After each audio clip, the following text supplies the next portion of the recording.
There's some new information. You guys remember before Nancy Guthrie disappeared, and I've reported on this before, there was this reality show that was set to tape and had already started taping with. I wanted to start off asking you, though, Fox Digital obtained some emails from the Pima County Sheriff's Office. You know, they were working with A&E. There was going to be a reality show coming out where A&E was going to be following around deputies within the sheriff's office in Pima County and getting access to them, going out on calls and that kind of thing. And it's interesting because in the emails, they were trying to obtain certain videos and going back and forth about body camera video and asking for interviews with heads of departments. And one of the responses back to them was the department has experienced some rotational reassignments since last year. And they basically said that the head of the cold case unit and the homicide unit had moved out. So they were having some scheduling issues, which, knowing what we know now, what we learned after what happened with Nancy Guthrie. Day 86. No arrest. No suspect named. No explanation. Nancy Guthrie walked into her Tucson, Arizona home and never walked out again. She did not leave a note. She did not say goodbye. She simply vanished from a neighborhood where people know their neighbors, where porches have lights, and where nothing like this was ever supposed to happen. And yet, here we are, 86 days later, still waiting. You have been following this case. You have seen the doorbell camera image. One figure, one grainy face approaching her front door. That image has been public for weeks now. And still, no name attached to it, no arrest, no closure. Today on Crime Orbit, we are going deeper than any headline has gone. Stay with us because in the next 10 minutes you are going to learn two things that will completely change how you see this investigation. Promise 1. There are emails between the Pima County Sheriff's Office and a reality TV production team that expose exactly what leadership was focused on before Nancy disappeared. Promise 2. The FBI made a public statement so pointed, so deliberate, that a retired FBI special agent called it almost unheard of in American law enforcement. If you are not subscribed to Crime Orbit yet, do it right now, because when this case breaks, you need to already be here. The FBI released a statement about this investigation. They did not have to, they chose to, and the words they used were not accidental. Every single line was calculated. So what exactly does the FBI know, and why won't they say it? That question is what brought you here today, and we are not leaving without answering it. But before we get to the FBI's statement, there are emails that nobody was supposed to care about, until now. Here is Promise 1, delivered exactly as we said it would be. Fox Digital filed a public records request. What came back was a window directly inside the Pima County Sheriff's Office. Hundreds of emails, back and forth between department personnel and producers from A&E. They were planning a reality show, cameras inside the department production where deputies would be followed on active calls. And those emails reveal something nobody in that office wanted you to read. The producers asked for access to department heads. They requested body camera footage.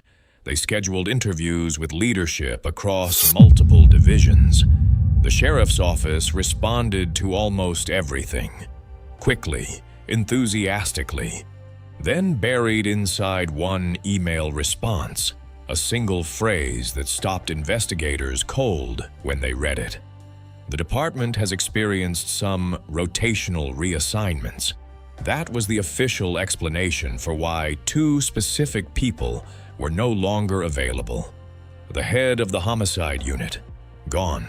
The head of the cold case unit, gone. Both removed before Nancy Guthrie ever disappeared. Insiders say these were not routine reassignments. They were political removals. People who did not support the sheriff during his election campaign were pushed out of senior leadership positions. experienced investigators replaced by people who had not yet earned those roles. And while that was happening, while the institutional knowledge of two entire divisions walked out the door, the sheriff's office was negotiating camera angles with a television production team. Retired FBI Special Agent Steve Moore did not hold back when he reviewed this. It plays into the narrative that the sheriff is out there for his own aggrandizement and for building up his department. Moore went further. He said the volume of emails and the time spent responding to producers raised a direct question about priorities. Real crime was happening in Pima County. Real people needed that department's full attention. Nancy Guthrie needed that department's full attention. Instead, the cameras were being positioned for a show that never aired. So the people who should have been leading this investigation were already gone. But that raises the question nobody has publicly answered. Did that breakdown explain what happened next between the FBI and the sheriff? Here is Promise 2. And this one is going to stay with you.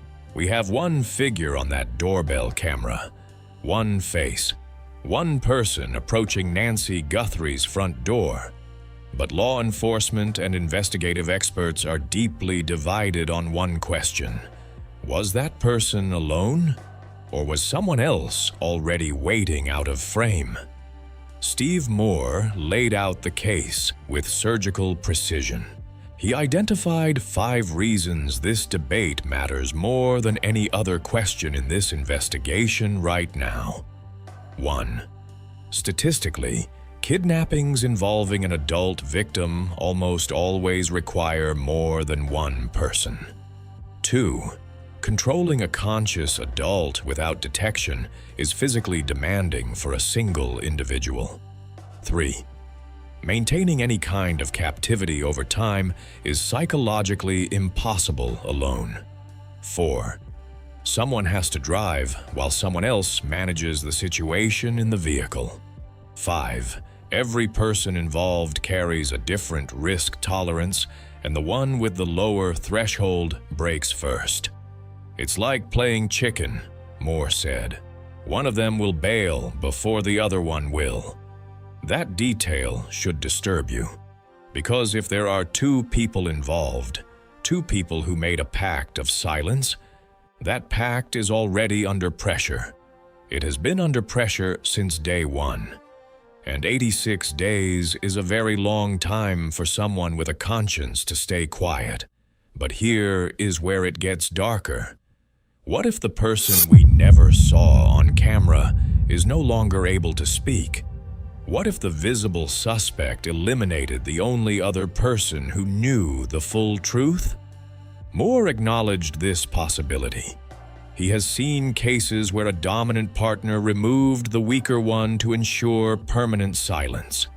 That would mean this investigation has 2 victims, and only one of them has a name. Jim Clemente, another retired FBI profiler, has suggested a single actor remains possible. Moore respects that position, but he does not fully share it. Tell us in the comments right now. Do you believe one person did this alone, or was someone else in that house with Nancy? Whether it was one person or 2, here is what we know for certain. A piece of evidence sat in the wrong lab for 2 months, and the FBI has gone on record about it. Early in this investigation, a hair was recovered from the scene. It was physical evidence. Potentially the most important physical evidence in the entire case, and the Pima County Sheriff's Office sent it to a private laboratory in Florida. Not to the FBI, not to Quantico, to a private lab, 3,000 miles away. The FBI had already asked to test it. They made that request 2 months before the hair ever left Arizona. They told the sheriff's office directly, "We have the technology. We have the capability. Send it to us." The sheriff's office sent it somewhere else instead. Then the FBI did something extraordinary. They released a public statement. And the language inside that statement was not accidental. They wrote that the FBI had been asked to test this DNA 2 months ago, with the same technology they had always possessed, when the local sheriff instead chose a private lab. Steve Moore has spent decades inside the FBI. He knows exactly how these institutional relationships work. His reaction was immediate. For the FBI to release a statement that in any way criticizes local partners, that is really, really not a great thing. But Moore noticed something else inside that statement, something even more deliberate. The FBI never used the sheriff's name, not once. In a statement specifically about a decision the sheriff made, his name does not appear. Subscribe to Crime Orbit right now and turn on notifications. This case is developing, and you cannot afford to miss what comes next. Moore explained exactly why that omission was intentional. He's an elected official.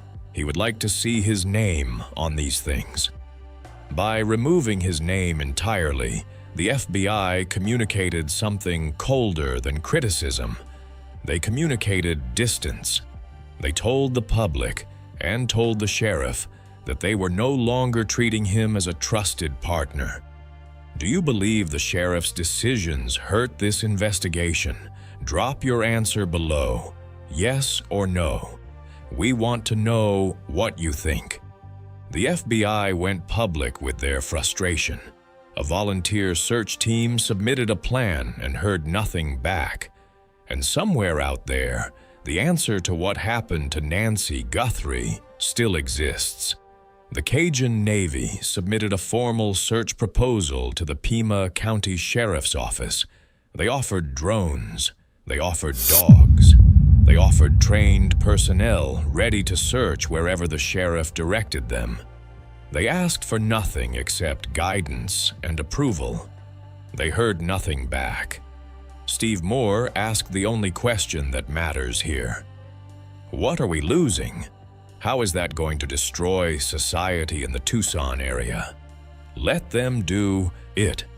So we step back and look at what 86 days has actually produced. No vehicle confirmed publicly, no second suspect named, no proof of life ever provided. A ransom attempt that collapsed the moment the FBI demanded confirmation that Nancy was still alive. Moore's conclusion on that point was direct. They broke the first law of kidnapping.